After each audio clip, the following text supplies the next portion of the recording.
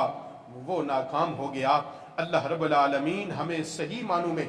امام الانبیاء صلی اللہ تعالی علیہ وسلم کی اہل بیت پاک سے سچی پکی محبت اور ان کی غلامی نصیب فرمائے۔ امام الانبیاء صلی اللہ تعالی علیہ وسلم نے ارشاد فرمایا من مات علی حب آل محمد مات شہیدا، جو میری اہل بیت کی محبت میں مرے گا وہ شہید ہو کر مرے گا۔ آپ نے فرمایا الا ومن مات علی حب آل محمد مات مغفورا، جو اہل بیت کی محبت میں اس دنیا سے جائے گا وہ بخشا ہوا فوت ہوگا۔ الا ومن مات علی حب آل محمد مات تائبا، جو اہل بیت کی محبت سے اس دنیا میں جائے گا وہ توبہ کے ساتھ جائے گا۔ الا ومن مات علی حب آل محمد بشر لہو ملک الموت بالجنت ثم منکرا و نکیرا۔ امام الانبیاء نے فرمایا جو آل محمد صلی اللہ علیہ وسلم کی محبت میں مرا تو ملک الموت جنت کی خوشخبری دیتے ہوئے جائیں گے اور منکر نکیر اسے جنت کا پیغام دیں گے۔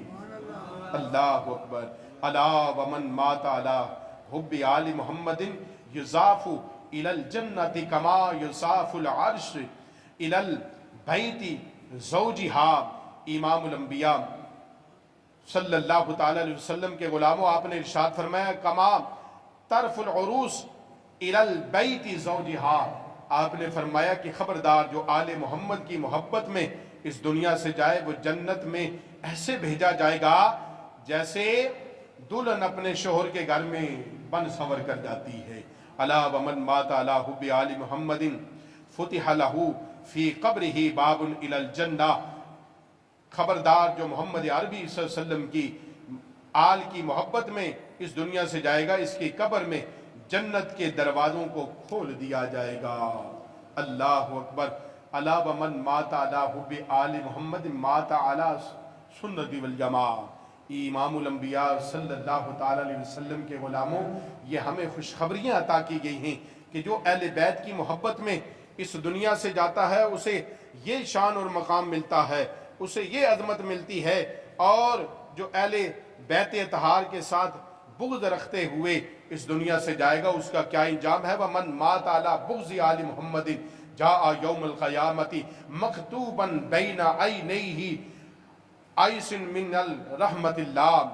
امام الانبیاء صلی اللہ علیہ وسلم کے غلاموں، جو بغض آل محمد میں اس دنیا سے جائے گا قیامت کے دن اس طرح آئے گا کہ اس کی پیشانی پر لکھا ہوا ہوگا کہ یہ اللہ کی رحمت سے مایوس ہے، اللہ کی رحمت اس پر نہیں برسے گی جو اہل بیت کے بغض میں اس دنیا سے جائے گا۔ جو غلام مصطفیٰ ہوگا، جو اہل بیت کا غلام ہوگا، وہ بخشا جائے گا۔ الا ومن مات علی بغض آل محمد مات کافرا۔ جو جان بوجھ کر جو شخص بغض رکھے اہل بیت اطہار سے، تو وہ کون ہو کر مرے گا؟ اسے کلمہ نصیب نہیں ہوگا، وہ ایمان کی حالت میں نہیں جائے گا بلکہ وہ کافر ہو کر مرے گا۔ الا ومن مات علی بغض آل محمد لم یشم راحیت الجنتی۔ خبردار جو آل محمد صلی اللہ علیہ وسلم کی بغض میں فوت ہوا، وہ جنت میں تو کیا، جنت کی خوشبو بھی اسے نہیں آئے، وہ جنت کی خوشبو بھی نہیں محسوس کر سکے گا، نہیں سونگے گا جو اہل بیت کی بغض میں مرے گا۔ بلکہ اللہ تعالی ہمیں تو ہر لمحے اہل بیت اطہار کے ساتھ سچی پکی محبت عطا فرمائے۔ ہم تو ہر لمحے یہی دعا کرتے ہی الہی بحق بنی فاطمہ کہ بر قول ایمان کنی خاتمام، اگر دعوتم رد کنی بر قبول منو دست و دامان آل رسول۔ ہمارا تو عقیدہ یہی ہے، ہماری تو التجا یہی ہے کہ اے الہ العالمین سیدہ طیبہ طاہرہ خاتون جنت رضی اللہ تعالی عنہ کے صدقے میں الہ العالمین جب آخری وقت ہو تو ایمان کے ساتھ ہو، اس روح سے جدا ہو، روح تو ایمان کی حالت میں ہو، کلمہ نصیب ہو۔ اگر دعوتم رد کنی بر قبول، اگر تو نے میری اس التجا کو قبول نہ کیا، رد کر دیا میرے مولا، تو پھر میں کیا کروں گا؟ پھر یہ کروں گا منو دست و دامان آل رسول۔ کل حشر کا میدان ہوگا، میں دامنے جو ہے نا وہ حسین تھاموں گا، میں دامنے حسن تھاموں گا، دامنے علی تھاموں گا، ازواج مطہرات کی بارگاہ میں عرض کروں گا، امہات المومنین کی بارگاہ میں عرض کروں گا، اہل بیت کا دامن تھاموں گا اور کہوں گا آج ہمیں نہ چھوڑنا، آج ہمیں بے سہارا نہ کرنا، بلکہ دنیا میں بھی آپ کا سہارا تھا تو آخرت میں بھی آپ کا ہے۔